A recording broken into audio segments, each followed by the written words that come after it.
This week on the Reseller Locker Room podcast, we have a local couple to moi right here in the locker room. Stick around. You don't want to miss this. Flip or die. The Resellers Locker Room podcast. The Resellers of entertainment and zero instruction. Out on the road hitting thrift store gold. Three wild men with stories untold. Beard kings growling, Rocky Tops wild. CJ's laughing like a metalhead child. Sipping brews in a cheap motel. Talking deals and tales we never sell. This ain't no class, it's a backstage pass to the resale game with some serious sass. Flip or die. We're living fast in the reseller sky. Well, welcome in, ladies and gentlemen. My name is Ben, the Rocky Top Picker, and this is CJ Ben's Finds. And up in the corner where Alex, I'm not used to you being, is Alex, the Beard King Picker, and our special guest, who I said in the intro. There is no people anywhere where you pointed that whole intro. No one off the screen over here. Okay. That's all. Sorry, I have to make fun of you a little bit. Yeah, okay. We'll get it one day. Maybe the 101 episode, you'll figure out which way we have to do the opposite of what you think. I got to do the opposite. That's Alex? Yep. Oh, okay. Well, to me, he's over here. Anyway, I am so excited, ladies and gentlemen and fellas of the locker room, to have Robert and Rebel with us, Rebel Reseller, right here in the same hometown where good old Rocky Top I reside. Welcome to the show, lady and gent.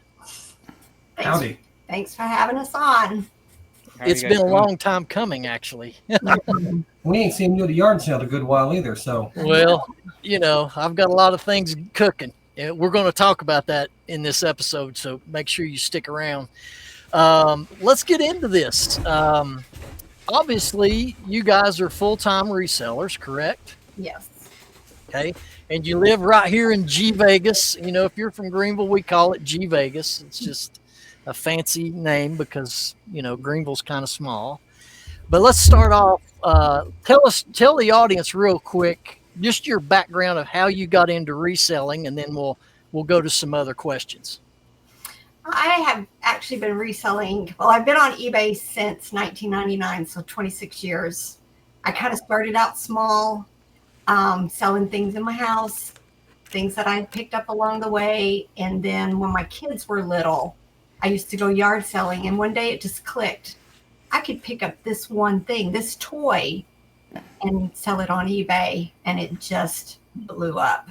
And I went full-time, probably early 2000s, went full-time, and then just kind of decided to go back to teaching. I was a special ed teacher, stayed there for about 2 years, decided I didn't like that again, came back to reselling again, and pretty much been doing it full-time since. Wow. Yeah. Well, how did the two of you all meet? Plenty of fish. Really? Not a yard sale? Nope. No, two totally different towns. I don't think our paths would have ever crossed because I didn't come to Greenville hardly ever to yard sell. I lived in Johnson City, which is like 30 minutes away. But my sister talked me into getting on Plenty of Fish after my divorce, and we just kind of connected and dated for a year and decided to tie the knot. I had a really good first date, and then I got sick and couldn't go on the second date a couple days later, and she thought I was lying and dodging her. She wouldn't answer my messages, and so I finally gave up a couple weeks later and said, there's a fine line between stalking and showing interest, so if you're not interested, you won't hear from me again. And that's when I knew he was serious, so I sent him back. Now, did you eat the steak at the Waffle House before you were immune to Waffle House, Robert? This was Applebee's. Applebee's. He got sick from Applebee's here in Greenville. no, Johnson City. Was it Johnson City, yeah. Oh. Yeah, Johnson City. Applebee's is fine for the meetup, guys. That should be good. Yeah, it wasn't here. Yeah, we don't go there just because of that whole incident. Yeah, once you get sick somewhere, it kind of ruins the restaurant for you. I got sick, but it almost ruined my life. So. Oh, really? That bad, huh? It puts a bad taste in your mouth, no pun intended, right? Exactly. Yeah. Well, Robert, here's my question. Yes. So when you met her, and you got on the beginning conversations of getting to know one another. When you found out that, what does she do she resells on eBay? What was your reaction to that? She was doing a short stint of working for the state. Mhm. Oh, okay. She did the reselling outside, and I was like, let's go to some yard sales. And pretty much every Saturday I would drive up to Johnson City and go to yard sales with her. I enjoyed it because when I was growing up, my grandma took us to yard sales all the time. But I grew up in Missouri and moved here about 20 years ago, and so it was just natural to go to yard sales for me, and I enjoyed it and got to hang out with her, so it was good. Mhm. So you weren't reselling before you met her. You wasn't going to yard sales, sourcing, or any of that. No, I did software development and for a company here in Greenville, and then a buddy of mine lured me away with a nice fat paycheck of a contract that ended after about a year, and she said, "Yeah, don't go back to work. Just help me with this reselling stuff." Yep. He stopped his job. I quit my job. He started homeschooling. Started out 4 kids, dropped down to 3 kids. And this is his last year of homeschooling. Our last. Did you resell the one kid? We resold him to his dad's house. Yeah, we sent him to his Okay. dad. Yeah, I'm just checking. I didn't want to ask the question. I didn't know. I was going to leave it at that. But Jefferson, I If don't it know what hadn't happened. been for the legalities of it, I would have considered at the time.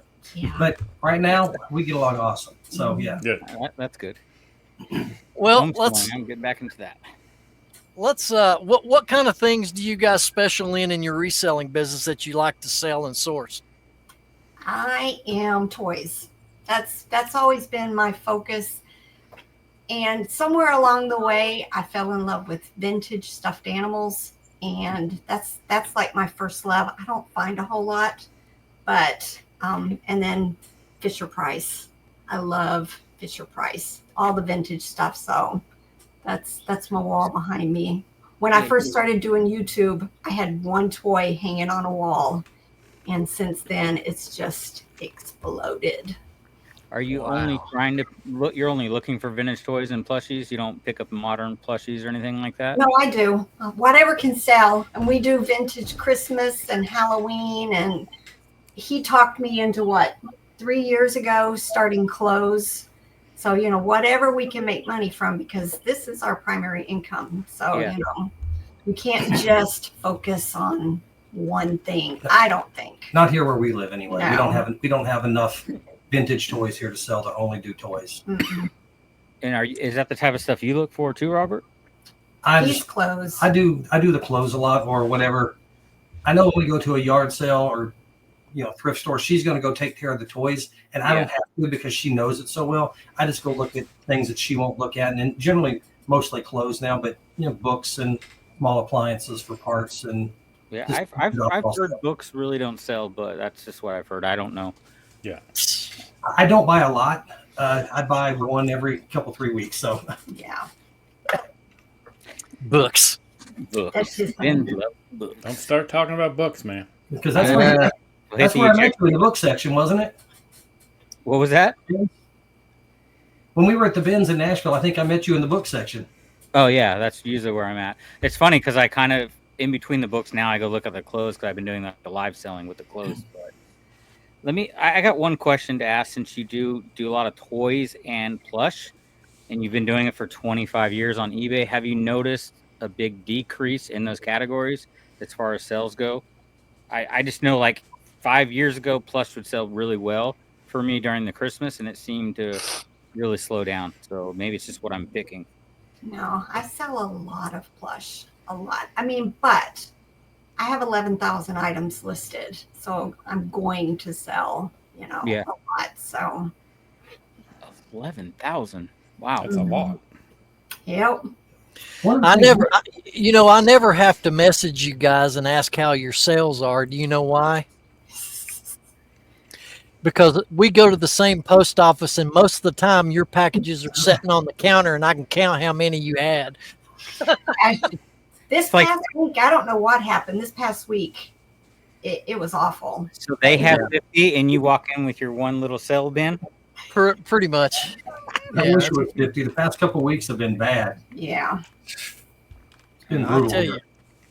I remember the good old days when I was moving 15 to 20 every day consistently, but that's not happened in a while. No, it's slowed down. It has. All right. So, who is better at what of the two of you? Who is better at sourcing? Putting you on the spot. You know what? We're pretty even in our own thing. Like, I get tunnel vision. You know, I want to go look at the toys, and then I want to go look at vintage Christmas.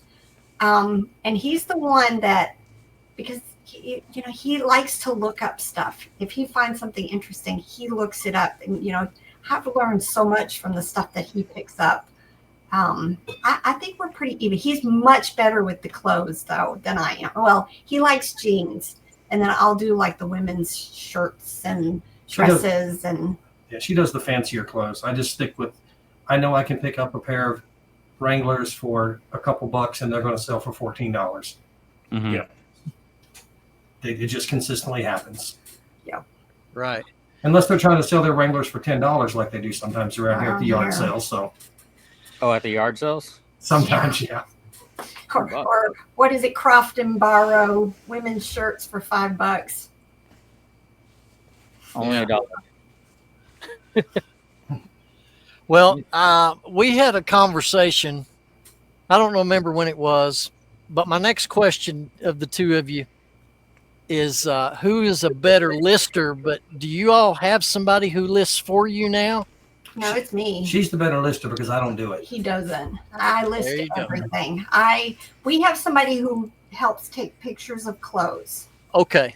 Not all of them, but I send, 30, 40, 50 at a time. And as she has time, she takes pictures for me, but everything else is me, Wow. myself, and I. Yep, I do help with the clothes and shipping and Yeah, he does shipping cooking and cleaning and mowing Yes. the yard and and all that. homeschooling and all of that. He makes my life easy by doing everything, and I work. Yeah, because she's better at the core eBay listing, taking pictures of all the toys, making sure that everything runs efficiently that way. So I just try to take care of everything else around that's chaos, so she can focus on the important things, the core job of eBay. That's Yeah. why I need a spouse, just for that very benefit right there. Yes. It's tough when you're single and you're having to juggle all this. It's tough. It's a tough thing. I can imagine. Yep. Tell us about, you had a question, Alex? I was just going to ask, since you guys are talking about listing in your store is at 1,100, not 1,100, 11,000 there, homie. So obviously that took a while to get to that point, but what are you guys listing per day? Do you guys put set a number? Or are you doing like a dollar amount, or you just get what you can get done? Through last year, I was probably listing 20, 25 a day. But this year, I've just kind of been sticking to about 10 to 15. So I keep like I say on my channel all the time, I want to work less and play more. We paid up our mortgage. So, we can be more free with our time now. We travel more. I go see friends. We go to Nashville. We go to Missouri several times a year. So I've been backing off as far as listing and growing. I really don't want to grow anymore. Wow. So you're doing 24,000 numbers What do you mean? in your inventory numbers. Oh, yeah. Since when we got married 13 years ago and I moved to this house, I brought 1,000 items with me. Mm-hmm. And then we decided we were both going to quit our jobs and focus on this full time together. And I've just been building it and building it and building it. I think last year, how much did I list last year? I don't know, but since 2023, the last 2.5 years almost, you've done like 13,000 items. Yeah, because we started a new inventory system where I started at 0. Or at 10,000. Yeah, 10,000, but then I filled in the back Yeah. of it. And yeah. So some of your stuff's aged. Do you shut them down and redo them, or? I do every day. I do Okay. inventory similar, 400 items a day. Okay. Me and Ben were just talking about this. It seems to work for a while and then it seems to slow down. Have you guys noticed that? Because I'll do in and sell something for like a month, and then at the beginning it seems to really work, and then it seems not to work as good, and then I'll take like a month off and then restart it. You guys ever I've experience not that? stopped. It's been 3 years since I started doing that. I've not stopped. I'm almost afraid to stop because, for the most part, up until this last week, my sales have been pretty decent. Not great, but decent. I'm hitting at least the minimum that I want to make every single day. And then some days I do really, really much better. But I'm almost afraid to stop doing it at this point because it's working for me, I think. And eBay mentioned it, one of their things a couple of years ago, that ending and doing the end and sell similar helps your items in the algorithm. Somebody asked them at one of their big eBay opens or something, they said it does help. Well, it's giving it a whole new identity, right? I mean, as Right. far as number goes and all that. Yeah, I just kind of moved away from it because it seemed to slow down for me. But maybe after this talk, I'll start again tomorrow. Give it another try. So, Yeah. Now, do you guys ever do any promoting of the items? I have promoted listings set for all of my items. I have it 8%. So, Trendy. well, I do trend. What is it? Dynamic. Oh, you do the dynamic. Max at 8%. Okay. And pretty much that's what it is. So you don't do the fixed promotion? No.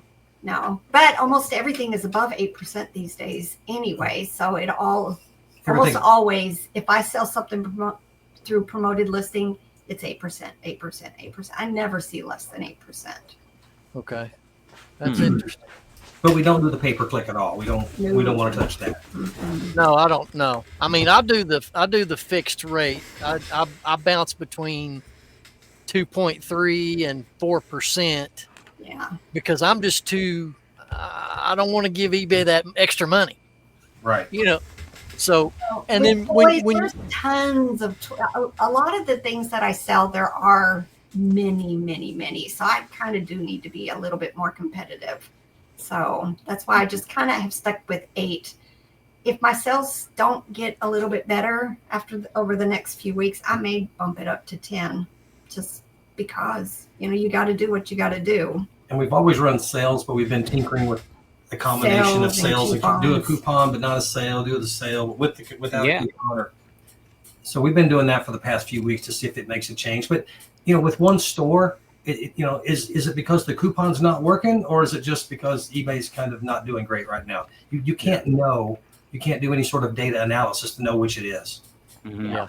And I know eBay's been working in the background because what was it? One day last week, all of our tasks left off of the Seller Hub screen. Yeah. And, every once in a while, things just look wanky.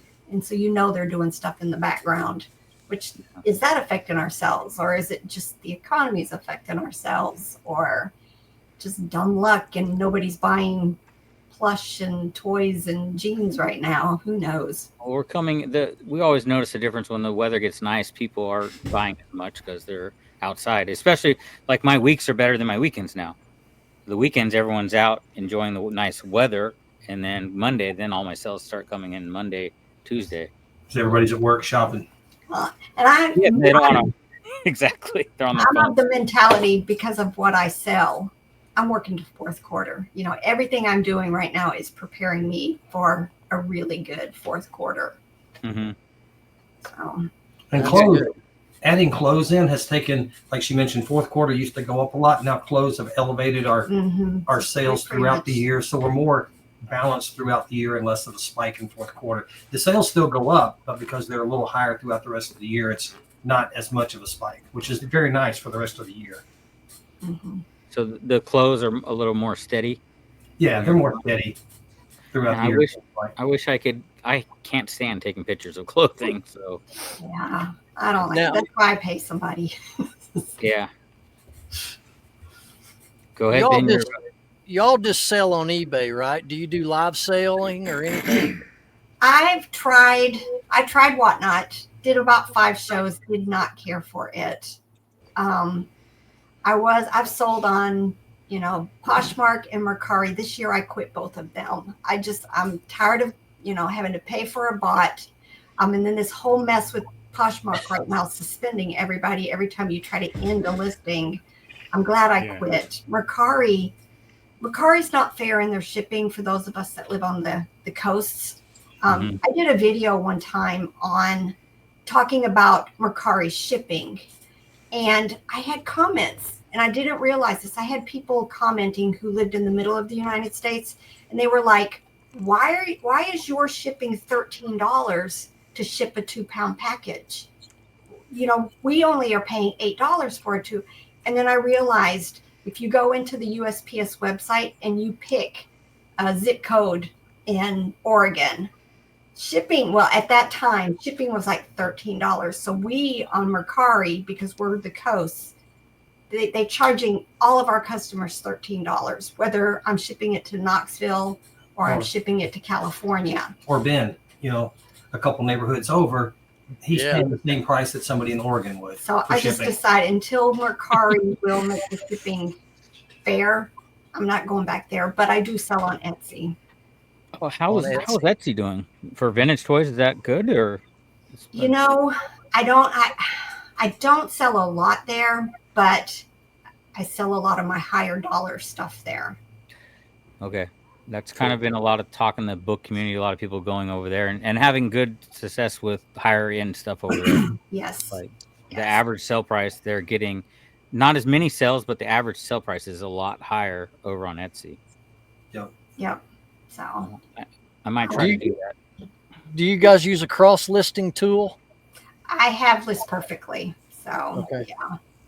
But right now, I put everything in the catalog, but I don't keep it synced. You know what I mean? Everything goes in their catalog, but once I do end and sell similar, I'm not resyncing it. So it's just basically for me as a backup if, I accidentally delete 200 listings, which I did last year, and that wasn't good. I did that. I've had that happen. I've done that too. I've done it before. It's awful. Well, you had years ago, eBay deleted hundreds of your photos. Yeah. A couple of years ago, eBay deleted 300 of my listing photos. Wow. And, I didn't have List Perfectly at that time. It was a pain. They ended up reimbursing me. I do the Anchor store on eBay. So they had credited me $300 for the time that I had to spend retaking pictures. So that's why I like keeping the catalog, on List Perfectly. So, if you were to, and we know they do, they drop our listings all the time. I have a backup and I don't have to take pictures again because I don't keep my pictures. If you're using List Perfectly to cross promote to Etsy, but then you end and sell similar, does that delete the item on Etsy or does it stay on there? It stays on there. It stays on there. Okay. Yeah, because we do the end and sell similar through eBay. Only on eBay. I don't do it on List Perfectly. Yeah, not through List Perfectly. Okay. But then they're not tied together. So when you sell on eBay, it won't go back and delist. No. Correct. Oh, No. That's my problem. I always forget what's sold, and then I end up selling it on another site. I put a code in my custom SKU. So everything that I have on Etsy has an E. So if it sells on, eBay, I know to go to Etsy and delete it. But if it sells on Etsy, then I end it on eBay, and it's just I keep up with it because everything's on eBay. I very, very seldom have an issue. That makes sense. Well, let's switch gears up just a smidge. Talk about how you feel about living in Greenville, because we've got a lot of folks that have already registered to come to the East Tennessee Reseller Meetup in September, coming here to Greenville. We've got some that may be watching this program that are thinking about it. Tell us how you feel about our hometown that we're in. I like it. It's from where I come from. It's a big town. I come from a county that had 10,000 people in it, and there's 15,000 people in Greenville, I think. So it's big for me, but it's still kind of hometowny. And if you're coming from places where you don't get called honey and sugar or sweetie by the cashiers and waitresses, you might feel a little weird about it, but I like that. So Yeah. Yeah. And I've lived all over the world, literally. I've lived in Europe. I've been to Asia. I was in the military, so I traveled. I'm an Army brat. So I lived in Europe most of my life, and I wouldn't want to be anywhere else. I love it here. I love it in the mountains, you know. So, Where's your go-to place to go when you want to go eat here in town? Waffle House. Folks, don't get the wrong impression. We have some fine dining in the town, not just Waffle House. We do. We just got a Texas Roadhouse. You know, we just got Panda Express. You know, Southern Craft Barbecue. Southern Craft. Best barbecue around. We've got a Mennonite bakery that is to die for. Yes. And so those of you who are staying in the Hampton Inns, you're right next door to the Mennonite bakery. Amazing baked goods. Amazing. You can go in there and they got this wall of meat. Buffet, and you just say, I would like 2 pounds of ribs and some mac and cheese and mashed taters, and they'll fix you up with a box of it and ship you out the door. Nice. Nice. I'm in. Well, we're going there. Yeah, and the meats are, I mean, it's not just ribs. It's like fried chicken, barbecue chicken, pulled pork, brisket. Roast beef. And it's all there every day. It's amazing. Yeah, it's kind of like a Golden Corral in a way. You go in there and you just tell them what all you want, and they box it all up. But much higher quality than Golden Corral. Oh yeah. So Ben, why are you eating corn dogs all the damn time? Right. You can microwave brisket just to heat it up. I mean, come on. Well, you know. He's got that refined palate. And we're so close to so many other towns too. You know, as far as the thrifting, you know, we have a lot of thrift stores in our town. But we've got Johnson City and we've got Kingsport and Bristol. All of it's like an hour. So lots of places to go. I got to plug a couple more food places. Tipton's Diner downtown. Tipton's. On, I can't remember what, Depot Street maybe, I think. That's an amazing place to go down there. Fried honey bun. Yeah, get you a fried honey bun at Tipton's. Tipton's Cafe. It's been there for eons. Yep. And then if you're on the other edge of town out there, you can go to Biggie's Deli. Mm-hmm. Down there on the West Main Street. They have. I like their breakfast better than their lunch, but I'm not knocking their lunch. I just like biscuits and gravy and bacon and eggs. There's some really good places to eat. Critter's Corner is supposed to be really good out in Mossheim, I think. Yeah, now all that is like guys. Just so you know, those are all independent home restaurants. You know, you get the home cooked Southern comfort foods. Mm-hmm. If you want more of a high-end dining experience, there's Brumleys Restaurant in the General Morgan. I never go there, but you know. So I want to try a fried honey bun. What the hell? That sounds awesome. It's make sure you put. Now you're talking to the fat man there. That sounds like. Whoo.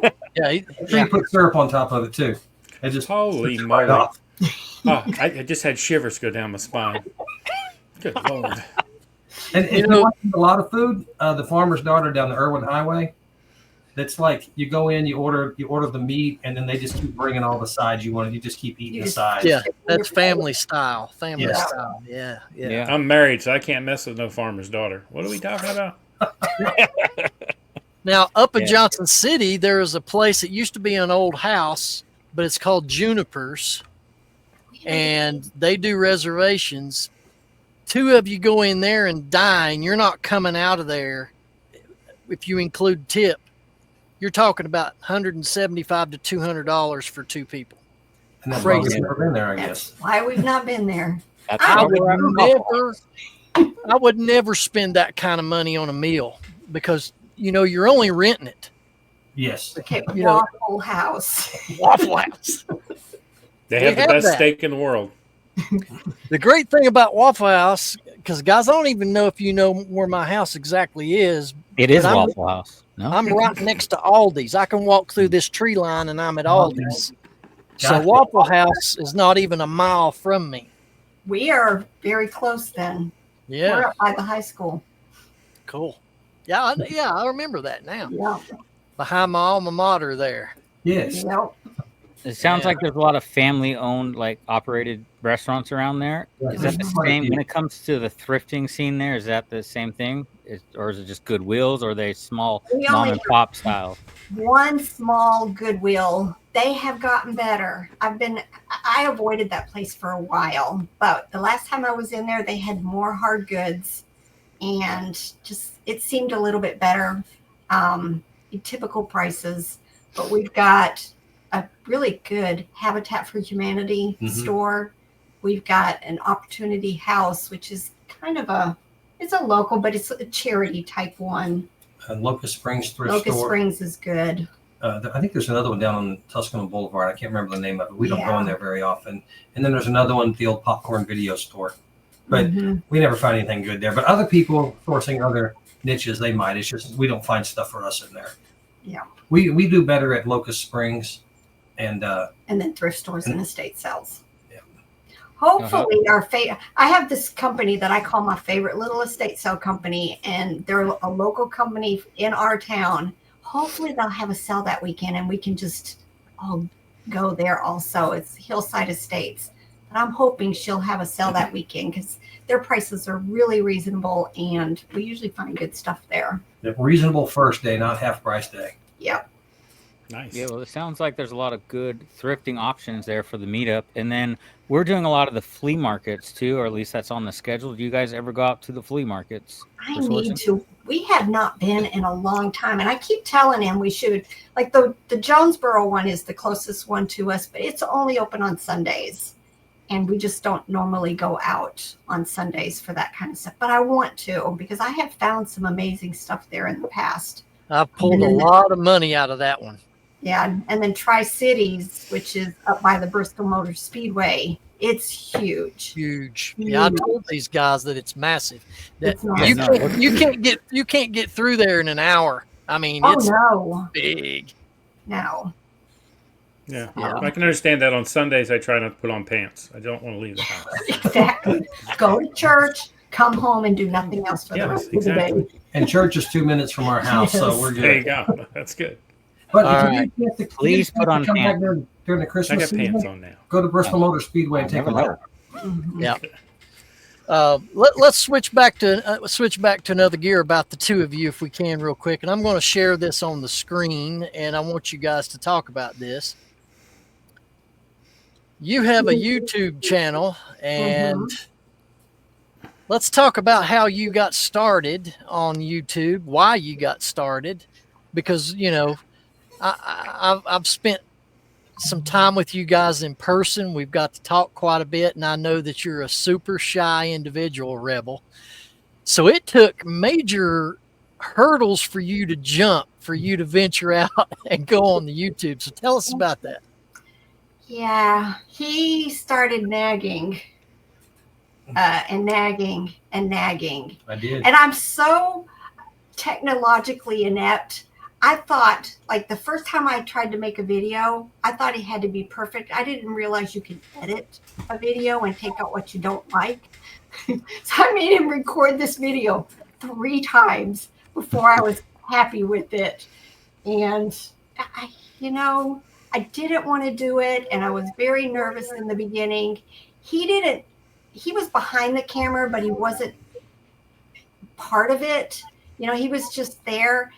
And then I think when he started like cracking his jokes and throwing in his puns and his music, and that's when it became the two of us, that's when I really started enjoying it. It's a lot of fun. It's a lot of fun. We enjoy it. Well, have you? 4 years. 4 years now, 2021. Nice. Wow.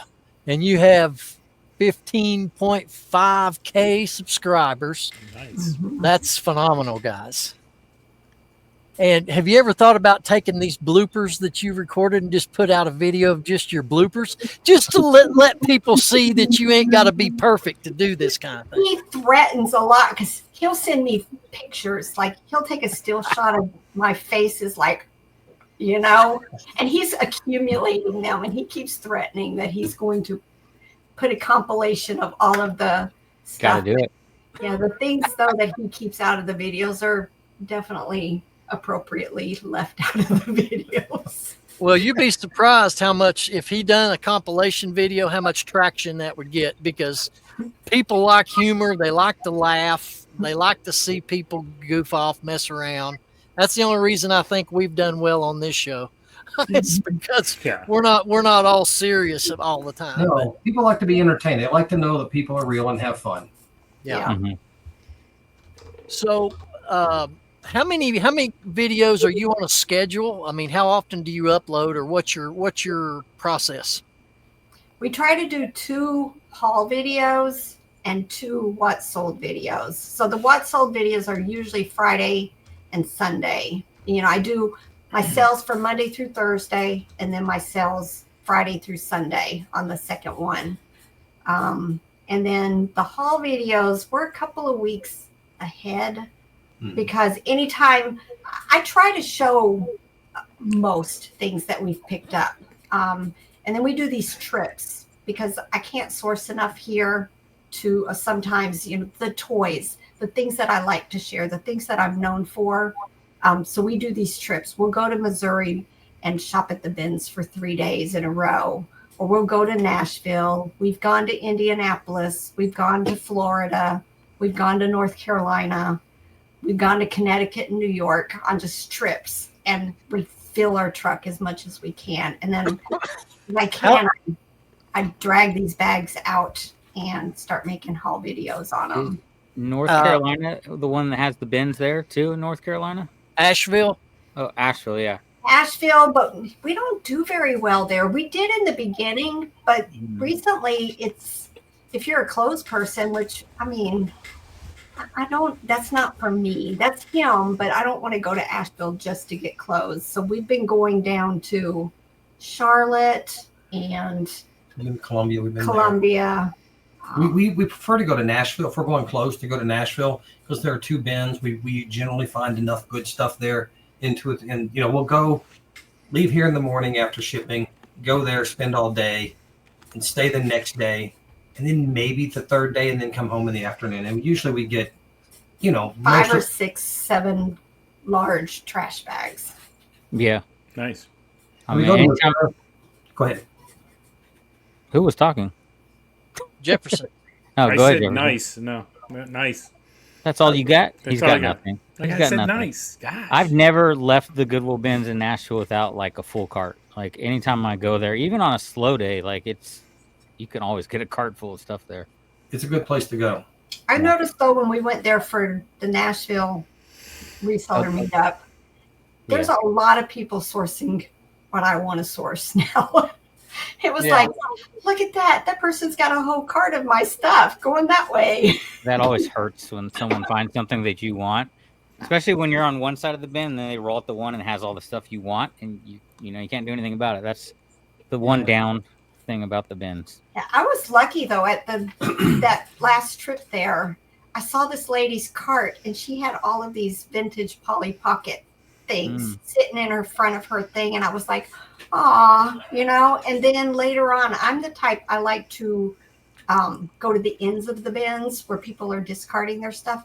They were all thrown down in the ends of that bin, and I scooped them all up, and But I mean, a lot of those people are willing to sell whatever item right out of the cart too for a little bit. If they make a couple bucks, they're usually happy with it. So it never hurts to ask. Yeah, buddy, you know about that. What does that mean, Ben? What does that mean? I don't I don't even know what that means. Are you holding a needle? So You know what that means. I have no idea. You're just so bitter. It's that UT drink thing. You know what that means. Oh, good Lord. Okay. Two already. Honk. I'll Sorry. tell you about that later. Rebel and Robert, I'll tell you that story later. But It's anyway. probably going to go over just as well as it went over with Kevin when he agreed with me. So Well, you guys are just too chummy. That's the deal with you two. Anyway. So anyway, what I was going to say though, and Robert, Rebel, I think you might agree. I think Knoxville is a big enough metro area to put a Ben's location there. Yes. yeah. I personally think Greenville's big enough, but I've been quiet. I mean, I go to Goodwill right down the street here a lot. Matter of fact, I went 3 or 4 days ago, pulled out about 10 or 12 items, and I'm always asking them, hey, y'all need to contact upper management, and we need to get a Ben's location here in the area. Never does any good, but anyway, I just had a thought. Isn't Knoxville has the McKay's too, right? yes, Yeah. Johnson You guys City has a McKay's also. Okay. Yeah. You guys But we ever went go in to there? We at all? went to America's Thrift in Knoxville the weekend that they opened. It's just disappointing. Really? Overpriced. Way overpriced. You know, they So had they're like your, what was it, Time and True or whatever for like $6, $8, $9. You know, just that basic Walmart kind of jeans, you know, were, you know, $6, $8, and you can't buy that and flip it or anything. If you're buying for yourself, that's great, but not for a reseller. Yeah. Well, you had mentioned going to the bins in Nashville, which brings me to my next topic. You know, we all went to the Nashville meetup in April and got to meet a lot of folks. They had close to 200 people there. It was great.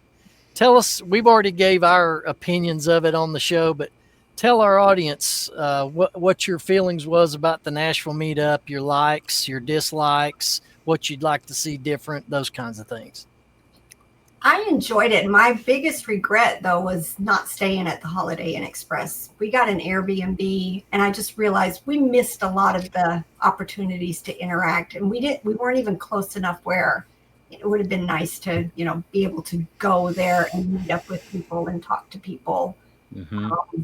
I let my nerves get ahead of me, and you know, we didn't stay very long at the first night's stuff. It was just a lot of peopling that I wasn't quite up to. So, you know, that was on me.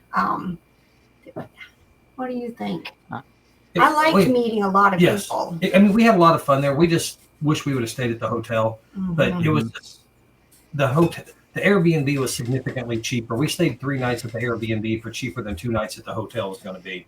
And that was one of the reasons. Plus, she gets a little nervous about being around live humans as opposed to people on the internet. So I agree. We had a lot of fun there, you know, just sitting and talking to people at the different places. And then we would run into people at the yard sales we were going to and stop and chat for a while and see what people were finding. And we've been to FlipCon. We went to Prison to Profits. We went to the Trash to Cash meetup at the Highway 127 a few years ago. And every time we go, it's always a good time. Always. We've never had a really bad experience. Probably we haven't had a bad experience with anybody at any of these. You know, some people are more friendly than others because that's just people. But we just have such a good time at these, you know. And it's a tax write-off. You get to keep a little more of your income that way. That's right. That's a good point. Good point. That brings me to the next thing. We want to put this up on the screen because we want to now talk about what's on our plates coming up here in September. The East Tennessee Reseller Meetup, September 26th through the 28th of this year in good old Greenville. And some of our major anchor sponsors, some of them are on here and other ones are individual sponsors. But we have Mike Metco Meetups as an anchor. My Reseller Genie is an anchor. Tree Cat, which is a listing program, cross-listing program. They're an anchor. Wolfman Goodies is a anchor sponsor and an individual sponsor. Reselling with Woody is an anchor sponsor. Hey, had that too. I think individual, and Goodwater Pickers is an individual. Yeah, and then we just picked up Franklin Hills Ventures. Oh, nice. Yes. Is that a local store in Greensville? No, it's not. Okay. They have a farm. They do jams and jellies and stuff that he told me he's wanting to set up a table at the meetup. But yeah, all of our sponsors are not listed on this screen. We just have to get them updated. No, we got Jason at Lux Garage. Yep. Just the sponsor. And there's one more. I don't want to forget, so I'm trying to find it real quick. I don't want to forget them. Yeah. But we'll get them all updated, both anchor sponsors and individual sponsors. And I want to talk about this meetup, guys. It's going to be the first one that we've officially had here in East Tennessee. And I said in our live last week that the early registrations have blown us out of the water of how many that we have already signed up to attend. We don't want to put a limit on it, but I'm going to tell you folks, if you're thinking about attending this event, I wouldn't wait too long. I certainly would not wait till the end of summer. to get your registration form filled out. What's that right there, Alex? Jack's Treasures. That's the other sponsor. So shout out to them too. Okay. Jack's Treasures. Jack. So I'm going to go ahead and put this up on the screen because we want to show you guys exactly how to find information on this meetup, how to get signed up. What you do is you locate our Facebook group page, the Resellers Locker Room Podcast. Oh, it does this every time. It changes on me. All right. Can y'all see that?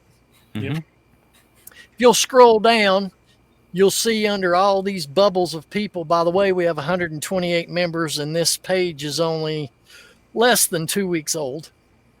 You'll see About, Discussion, Featured. You can click on the Featured tab, and it'll bring up the links for you to sign up on. Like here is the event page you can click on. Down here is the registration form you can click on. It's a simple form to fill out. Submit that, and that goes to Mary McQueen, who is kind of our locker room administrator, keeping track of all these sponsors and resellers that are attending. And then if you can't make the event, or you can make the event and you would like to contribute to the cause, because obviously there are expenses to put on an event such as this, you can fill this link out, hit this link, fill this out, registration, sponsorship registration form. And you have two choices. You can do an anchor sponsorship, which is $100, or you can do an individual sponsorship, and that's only $20. And what that gets you as an anchor, if you contribute $100 to the cause, you're going to get all your logos on all of our promo materials. You're also going to get a full show on with us here on the locker room. And if you're an individual, you'll get all your promo things on your logos and all that. You'll get it on all of our promo materials, and you'll get a show segment on the locker room here as well. And so no pressure. If anybody wants to help contribute to the cause, we certainly would appreciate it. The more money we can raise, the better this event is going to be for everyone that's going to be attending. And that's the overall goal, is to give a unforgettable experience. Because to me, every meetup kind of has the same people. We all do the same thing to make money, but it has a different feel. Right, guys? Mhm. Yeah. It's different with every meetup you go to. I thought this money was to help feed Jefferson the new honey buns there, whatever you Yeah, guys the fried are honey buns. So Fried if honey you want buns. to That's sponsor the honey buns specifically, put that in the note. Yeah, we could Buy probably Jeff sell 10 those. honey buns. We could sell those fried honey buns. That's probably a good fundraiser instead of Yeah. Krispy That's a- Kreme donuts. I think I it's going to would make have a my fried new honey bun. nickname. I Fried can't honey bun. stand Krispy Kreme donuts. Too sweet. What'd you say, Robert? There was nothing too sweet. Doesn't even make any sense, right? I'm Yeah, too sweet. It was too delicious. That's what you're saying. Too No. delicious. Well, Exactly. If you really like donuts and stuff, the Mennonite store that's heading towards Jonesboro has fried donuts that are massive, fried pretzels that are massive. I like a pretzel. Yeah, I like we food. just went there tonight. Min- They have the food truck rally every first Tuesday of the month, and they just bring in all these food trucks. So Min- Mennonites are very close to the Amish. So does anyone know the answer? Can Mennonite men have mustaches? I have because never. I don't think can't I've join the ever seen Amish because they cut the mustache, and I like my mustache. So maybe the Mennonites is right for me. I don't think I've seen a Mennonite with a mustache either. Really? So, Okay. You can become a Right. shaker. I think shakers. You have yeah, facial maybe hair. a shaker. I'm not, I'm not Shakers. No, it's a whole group. the Shakers. Yeah, Yeah. look it up. it's a whole style of furniture too. Yeah, that's true. Shakers. They make good furniture. All right, guys. Here's a weekend rundown of events, and this is all subject to be added to as we go through the summer. We'll be adding activities and things. So many and activities. So many activities. So Friday night, we're going to kick things off up at the Moose Lodge at 6:00. We have a restaurant. We have a full menu, and if for those of you that have concerns about types of food or allergies, I'm going to be posting pictures of the menu to our group page here on Facebook, so you'll be able to look at the menu and go ahead and plan if you're one of those that like to plan ahead what you're going to eat. Plus, we're going to have dinner, drinks. You can purchase beer, but if you partake of liquor and wine, you have to bring your own, and they do charge a cork fee or a fee pour for that. But anyway, we'll have karaoke and some other activities that night. And then Saturday morning, we're going to hit the yard sale trail. And I know, Rebel, when we talked, you guys have generously are going to help putting together a yard sale map and list all the different vintage outlets and thrift stores that everybody can access and go on and check out that day. And then at 12 o'clock noon, we're going to all meet up at the Pizza Inn for lunch. It's a pizza buffet with a salad bar and all that good stuff. And then after lunch, we're going to be moving on to the Tri-City Flea Market. And as you see, from 1 to 5, the time's approximate, but it would take every bit of that, and you probably still wouldn't cover everything that they have up there in that time. And then we're going to head back to the Moose at 6, where you can eat there at the Moose again, or if you want to stop and grab something before you come to the Moose, you're welcome to do that as well. But we have a lot of things that we're not revealing right now that we're going to mix in on Saturday night that if you're going to, some people go to the first night and then they don't really participate in the second night on these meetups. But my advice now is you don't want to miss either Friday or Saturday night. You need to be there in person to benefit. So take my advice on that. Then Sunday, we just let everybody know as they're making their way home. If you're going east, you can stop at the Jonesboro Flea Market. And then at 1 o'clock, we're going to go west and have lunch at Buc-ee's. And then across the interstate or highway there, we have the Great Smokies Flea Market for those of you that want to grab some last minute stuff on the way out of town. You can go check that place out as well. And again, we're going to be updating this schedule as we go along. So you want to be a member of our Facebook group to stay updated to the changes, and as well as this channel. So we'd appreciate it if you give this video a thumbs up, hit that subscribe button if you've not done it, and set the bell reminder to let you know when a new episode drops every Thursday. You'll get your updates there. Cool. I'd like to suggest if you go to the Pizza Inn thing, get the cheeseburger pizza. It's got the mustard base instead of pizza sauce. I love that one. Now, let me tell you what I did, Robert. I went in there and requested a Big Mac pizza. Oh. Dude, with the special sauce, it hits it right on the money. I haven't had that one. Big Mac pizza. It's awesome. Of course, I eat nothing but junk food anyway, so naturally I would say that. You make my diet look good. I like that you're here with me. I don't feel bad about the stuff either. Like, Ben would eat 2 of these. It's fine. Hey, I got a question. So, for you guys, I like to ask a question. What has been your most memorable moment of your eBay career so far? It can either be a funny story or something you found, but what's the one thing when you think back that sticks out in your mind? You can do it individually. You can talk about your pants, and she can talk about her toys.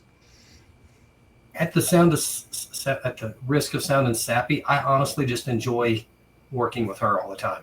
That is the right answer. Good job. Yes. Heart man there. No, I just enjoy it. We get to hang out, and we work together all day, but we're not always in the same room together. But we're coming and going, and sending memes or Facebook reels to each other, and going to lunch if we want, or eating lunch here, and just go hit the yard sales, and let's go home. No, we got to go to 3 more of these. We're going to find just being able to be with each other, because we make less now. Software development, you can make some good money. We make less together than I made as a software developer, but I've enjoyed my life a whole lot more. I got to spend more time with my kids growing up. I got to go to my parents when I wanted to go see my parents, because she would say, well, you go see your parents this week, and I'd just go see my parents with a couple of the kids. It has been such a good life. And all that money I would have made as a software developer, it'd just go to my bratty kids anyway. Another I just enjoy it. It's a better life this way. Cool. Yeah. Good answer. That's a really good answer. Yeah, I have to concur on one thing. And I'm guilty of this in my past. You know, I've been blessed to own a lot of different businesses. I've had a full-time DJ business, a sit-down restaurant, 2 food trucks, a wedding venue. And I spent all those years pouring countless hours chasing the dollar. Let me tell you, you get to a point in your life where life is not always about making money. I mean, you got to make it. Money's not the most important thing, but it ranks up there with oxygen, right? I mean, you gotta have it. You got to have it. But yeah, there's more to life than trying to hustle a dollar every waking moment.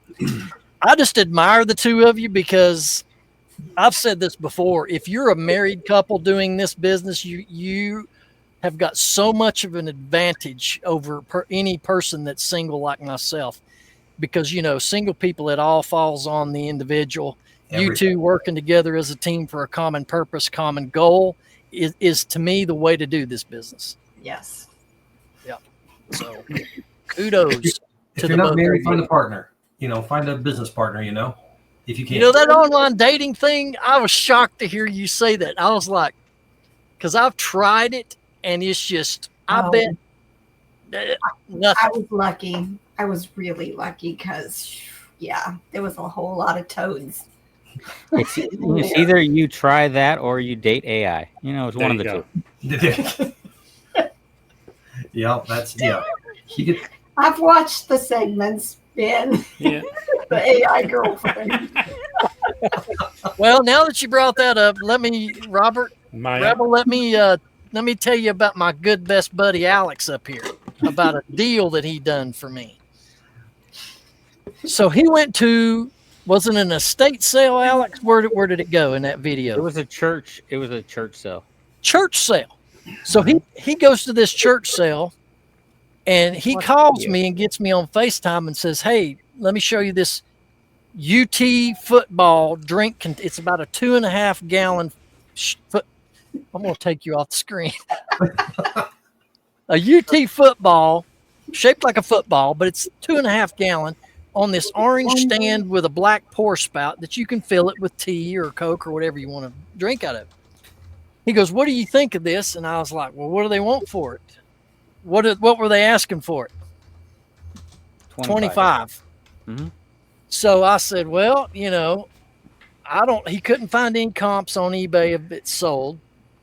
He was like, "You think I'll make money on this?" I said, "I don't know that I'd pay 25, but if you're going to keep it for yourself, I would probably buy that. I'm a big UT guy. I'd probably pay 25 just for me to keep it."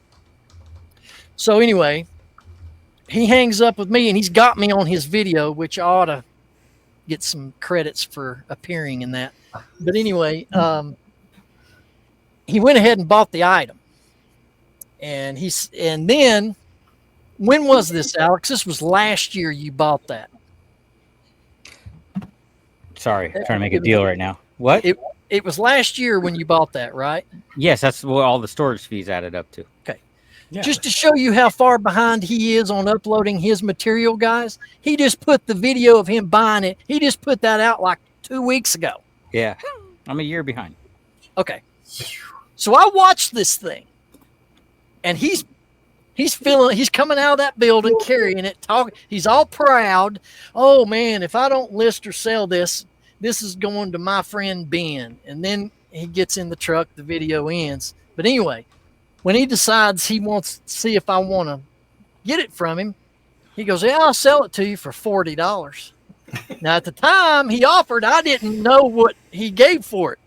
And then that video came out and I'm like, "You sucker, making all that money and I'm supposed to be your good friend and you're charging me." He is a reseller, you know. But yeah, he's got to make money. And I stored it. I stored it in a safe environment for a whole year for you. It sounds like it was large too. That's a lot of storage. It did take up a lot of room. I mean, I could have put probably 10 $300 books in that space it took up. Exactly. Man. And the time value of money. He spent $25. If he'd spent that $25 on books at the bins, he'd make $4,000. So I think you made out all right. See, guys, I never win. And try to find one. I tried looking it up. There isn't another one out there in the world. It's unique. It's special. You have it only for a cheap $40. Mm-hmm. Anyways, I did. So get he actually ended up too, so I got it for $20. He actually got it for $20 and he charged me 40. I should have charged you What a deal. 45 because they wanted 25 at the beginning. That's all right. You know, you're way behind. You say you're way behind on your videos there. We're way behind on our picking videos too. Not a year, but I find those painful to edit, and it takes me forever. I haven't put one out in like 2 or 3 weeks. I got to get another one out on our picking channel, but I'm just slow at it. They're painful. And we're terrible. We went to some amazing estate sales this weekend. Did either one of us think to record? No. Nope. Went in there to shop. Get the treasures. Did you go to the estate sale to that house out there that was near the old airport road here in Tusculum? Did you go to that one? Yep. How was it? It's pretty good. We got several good things there. Picked up a lot of vintage clothes and put half of them back once I got them in good light. Yeah. Were they bad? Just stained and things like that you can't, that my old man eyes don't see in a dark room. Okay, I got you. All right. Well, let's fellas and lady, let's move on to the find of the week. If y'all have one, whoever wants to go first, we'll do a find of the week. If you got an item you want to show on screen. Boom, boom, boom. Where's my jacket? It's over here. I was going to grab it.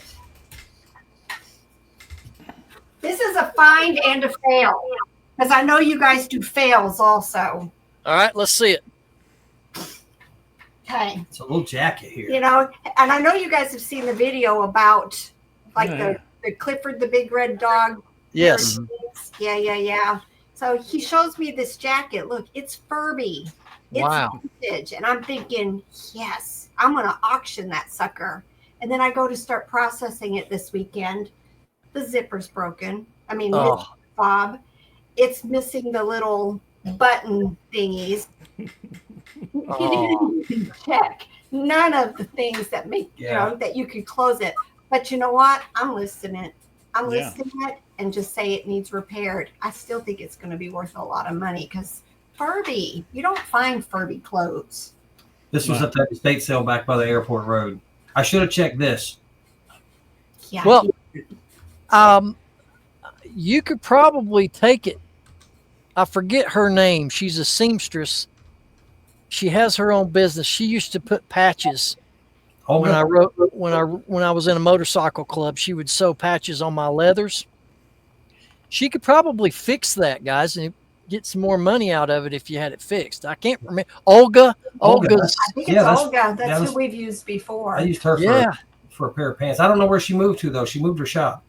Yeah. On Facebook. I've seen her somewhere. I can't remember where she's at now, but I bet you money she could fix that for you. So is she the one that sewed on your motorcycle jacket, the Rocky Bottom back patch? No.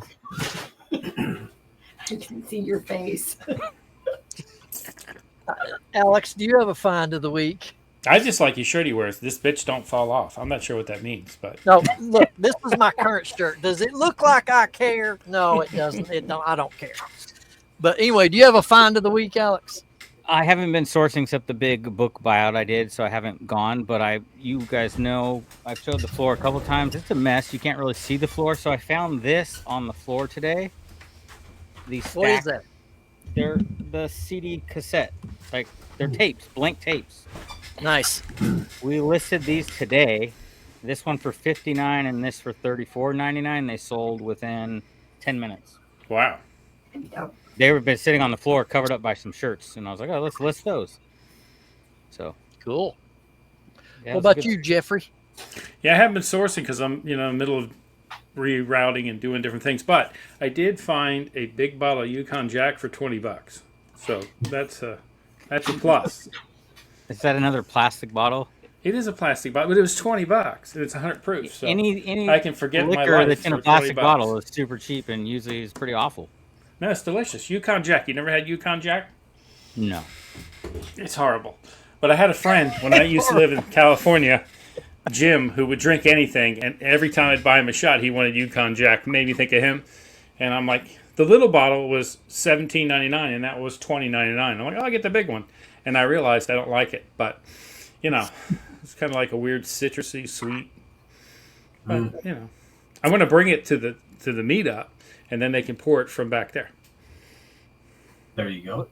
Not that bottle, because you're going to go through that one. So That'll be gone next week. I agree. I got problems, people. we're All right. sponsored, so we can send Jefferson to rehab. Yeah. I don't have them in here. When I went to Goodwill, they roll out these little hand carts. They don't roll out bin tables of new stuff. And then I stand at the double doors waiting for them to roll the tables out, the carts. And they had 3 brand new, I forget the name of them. They're basketball, baseball, and there was a football hat in there. Snapbacks, or one of them was fitted. It's a fancy name. I forget the names of them. Anyway, they were like $49 hats that you'd buy at Lids. You know, buying hats these days is expensive if you buy them new. But anyway, I got them 3. I got a couple of college pullovers. I got some car oil filters. Yeah, I comped them things, and I was like, shoot, for $2.99, and I can get $26 a piece. So I just loaded up on 5 or 6 of them things. But anyway, that was my find, I guess. But anyway, let's get on to the sale of the week. Cha-ching, cha-ching. What do y'all got? I can't remember. Did we share during the live stream sales of the week last week or no? I don't think we did. No. I feel like I shared this, but I might have been on another show. I don't know for sure if I showed my Bible. Did I talk about the Bible I sold? You did, or something. I might have seen you on some other show. I saw you talk about the Bible. Yeah, so I sold the Bible for $325. Yeah, I don't know if we talked about that or not. I mean, we have that, and that was last week though. So this week we sold 2 military yearbooks, one for $183, and the other one just sold for $150 this week. Wow. Great books to pick up. What about you two? What do y'all have a sale of the week? Bread and butter. Bread and butter. Well, I sold a couple of plush. Like I found this, it's called SKM Enterprises is the brand, but it was a Shih Tzu. Sold it for $65. Wow. And then an FAO Schwartz sheepdog plush. I think I picked this up at the Benz in Nashville, and it sold for $42. Nice. For a plush? That's awesome. Yep. Jefferson, did you sell any belt buckles or anything? No, but when I was coming back, I had some weird food, and I think I had a Shih Tzu. So. That was a good one. Yeah. I was going to say, do we need to bleep that? I didn't say. Lord have mercy on thy soul, my friend. My best sale of the week was postcards for $15. One postcard for $15? No, a set of 6, I think. Oh, okay. There's good money in some postcards. You got to get the right ones. And there's lots. Yeah, well, I don't know anything about postcards. Yeah, if you don't know anything about postcards, don't post them individually. Well, there's certain one individually that they're worth. Oh, it. no, I agree. I tried that, but they ask you so many questions. I just took them all and lotted them up and just made them. Yeah. Nice. All right.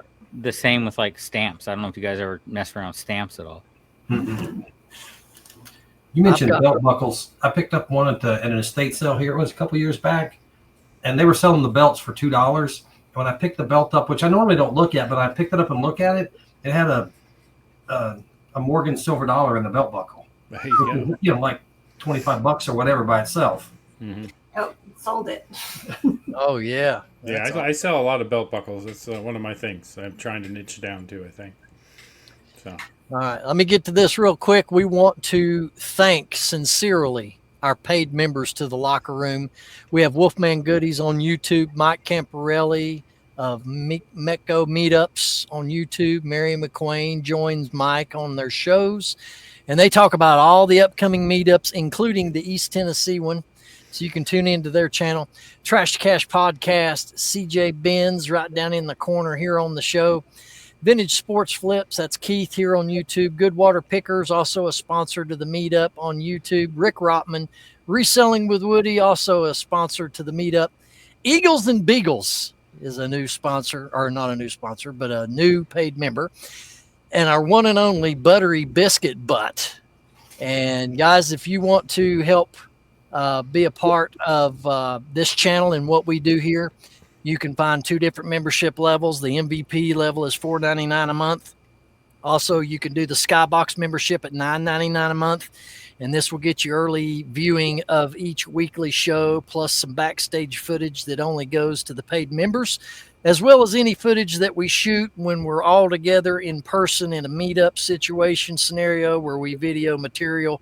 We'll upload that for paid members only to watch as well. And by the way, speaking, if you're a Skybox member or you become one and you attend the current meetup that's slated for the end of September here in Greenville, you will be invited to a non-disclosed location for an after party, if that makes any sense. And but you need to be a Skybox member in order to be included in that. So you can go down below and hit the join button, pick your level, and we appreciate everybody's support of this channel. Cool. Good job, Ben. I was going to throw in the party thing, but you remembered. Yeah, I remembered. You didn't make it creepy this time. That was good. Yeah, it was super creepy last time. You guys make it creepy. Like, y'all go down these rabbit holes, and I'm trying to dig myself out of. Yeah. But anyway, we're trying to dig you. You're already at the bottom of it. Yeah. We're trying to find you. So, ladies and gentlemen, if you attend the East Tennessee Reseller Meetup, you're going to be able to meet Rebel and Robert. They will be there in the flesh, along with myself and these 2 characters, as well as some of the people that we've talked about, our sponsors. There's quite a few of our sponsors that will actually be there. I know my reseller, Jeannie, or they're trying to work it where they can be at this meetup because they're going to have a display table. So they'll be there in person to answer questions about their product and how it works. And even a lot of the individual sponsors will be there as well. And we're very thankful for the support we've received as we just kicked this thing off 2 weeks ago. It has grown in larger numbers since our last live of people that have registered. So we encourage you once again to make plans to join us for this weekend, and it's going to be unforgettable. And I know all of us are excited to get together. That's my main reason. Looking forward to it. Yep. Yeah, for sure. Yeah, just spending time with everybody and hanging out is what I really enjoy the most. So, Alex, Yes, Jefferson, do y'all have any more questions for Rebel or Robert before we wrap things up? I got a question about inventory system, and are you storing everything on site in your house? 11,000 items? Yes. It's behind this wall. This whole building, this is an outbuilding that we built when we bought the house. It's 30 by 50. It's my workshop for my woodworking.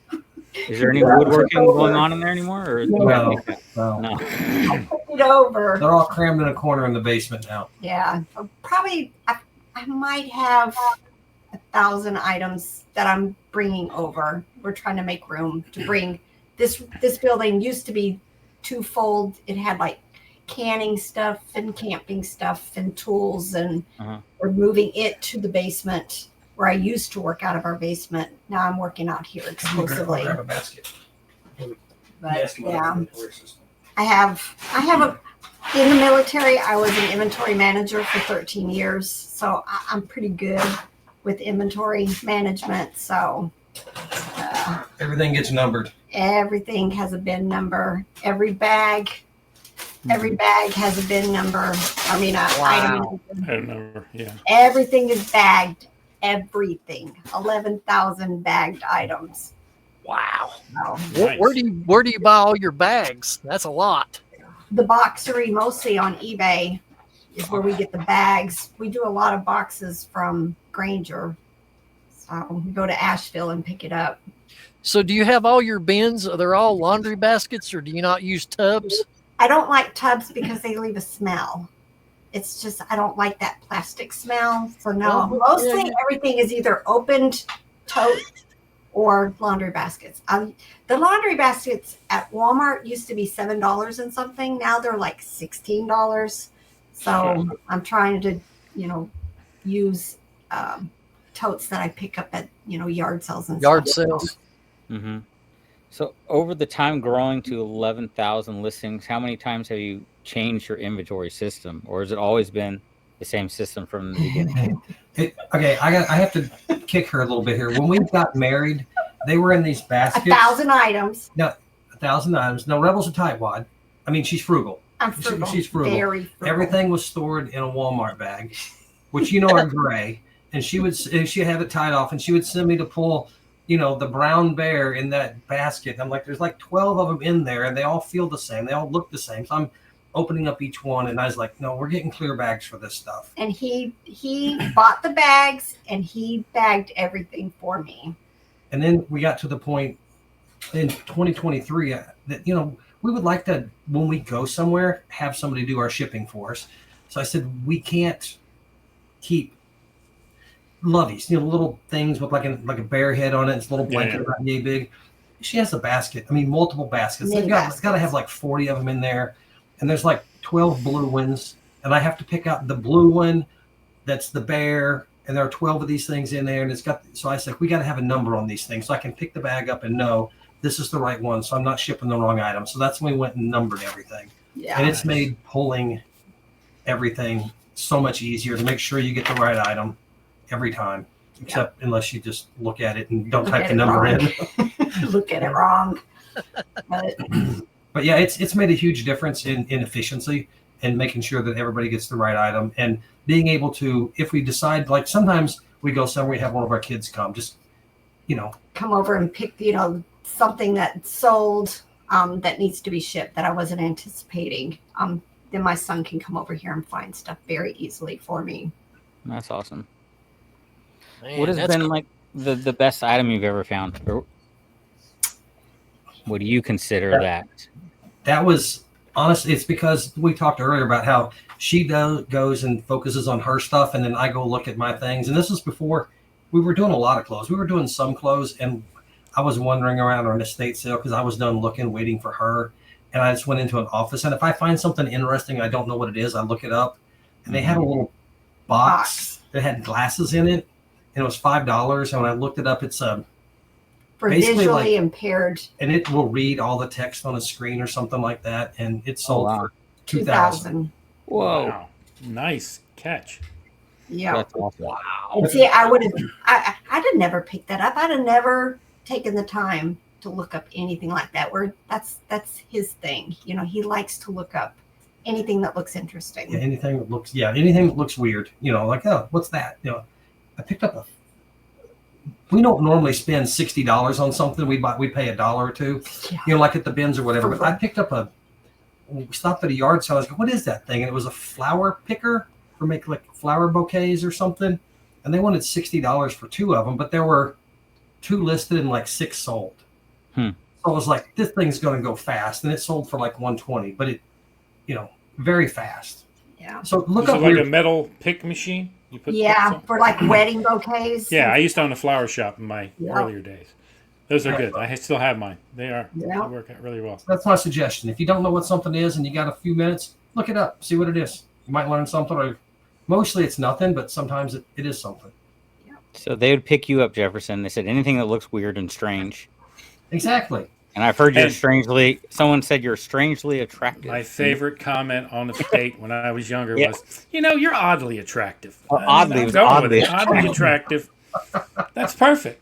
It included attractive, that's good. Yeah, hey, that's all I heard. Attractive, right? Exactly. Oddly. Mm-hmm. All right. Well, Jefferson, do you have any other questions? That was my question is, what question were you expecting us to ask you that we didn't? Anything? Expecting. Nothing really. I do want to, finding the $2,000 thing is important. It's good to find that stuff, but having a base knowledge in a niche or a couple niches that but Rebel can go into like the bins. When we go to the bins, I just go through and there are some things I know she doesn't want, and he still gets them. and I get them sometimes. It's annoying her. But I go through and I pick up anything that the stuff that I know she doesn't want, I leave mostly. And then I just throw everything in my cart that I think she will want. And I'll have a mountain of plush. In one of our picking videos, somebody said, "Oh, that's got to hurt his feelings," because I had this huge cart full of plush, and then she walked up and she threw everything away but like 5 items. And I'm like, that doesn't hurt my feelings because she has the knowledge of this is $12, this is $8, this is $5, this is $14. You know, and she could go through that, and I don't have that knowledge. So being able to pick out an expensive item is great, but having the knowledge to pick out $8, $10, $12, $14 quickly and regularly is where you really make bread money. And butter. Bread and butter.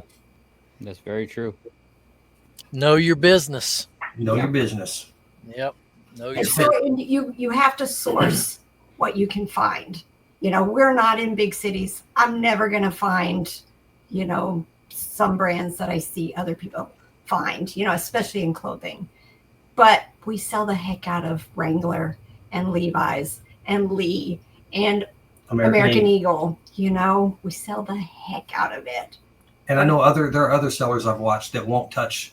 They won't touch a Lee. They won't touch a Wrangler. They might touch specific American Eagles, but they just, I mean, we can a lot of times get them for $2 or $3 or cheaper, and they're $14, $18 consistently. So it's just good everyday profit. And knowing that niche, or especially the toys like she does, is where you make your money. Because Walmart doesn't make a lot of money on any item, but they know the things that sell, and they sell a lot of those things. And That's us.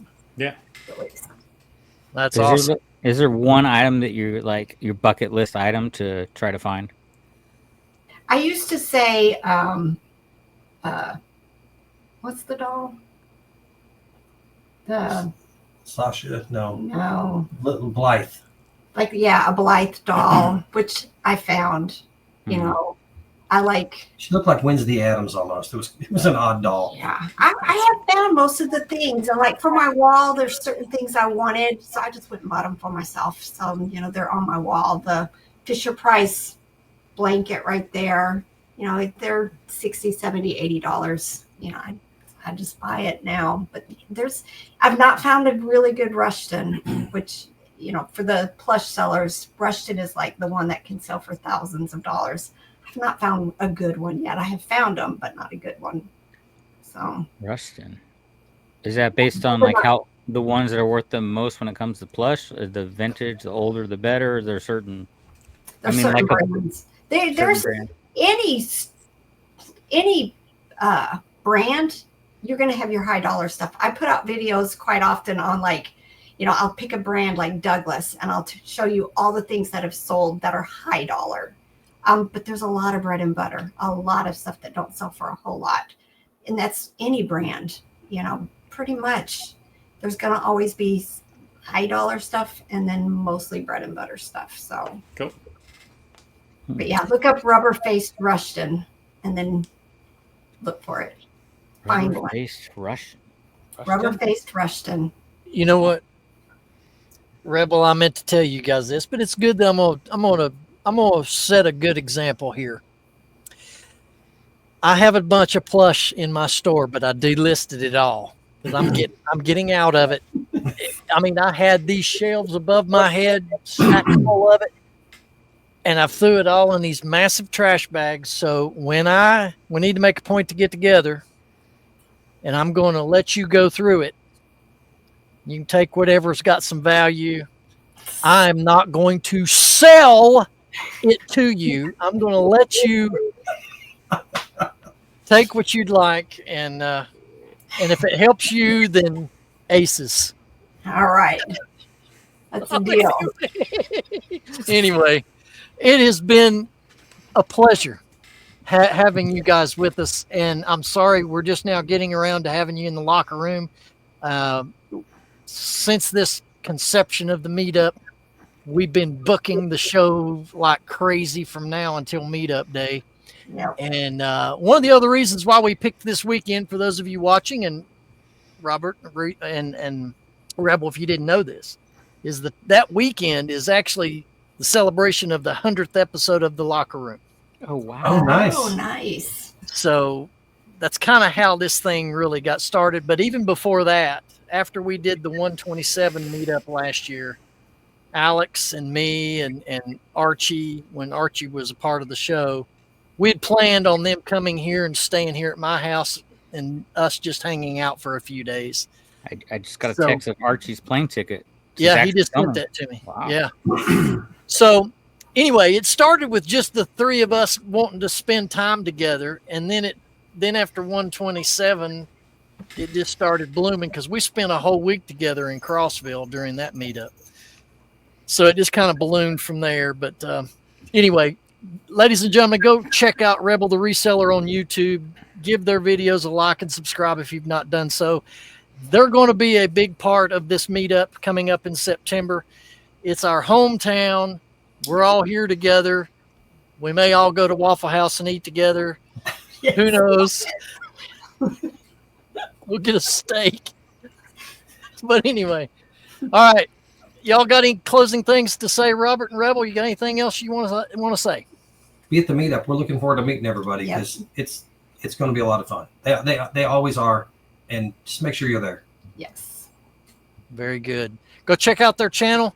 And in the meantime, check us out every Thursday morning, 9 a.m. Eastern. We're going to drop a new episode. We're going to start doing lives at the end of each month, so stay tuned for that. We're excited what we got coming up in the future. Go join our Facebook group page, and we'll see you down the road. Get to busy and get listing. Yep. See you, everybody. Later. Bye.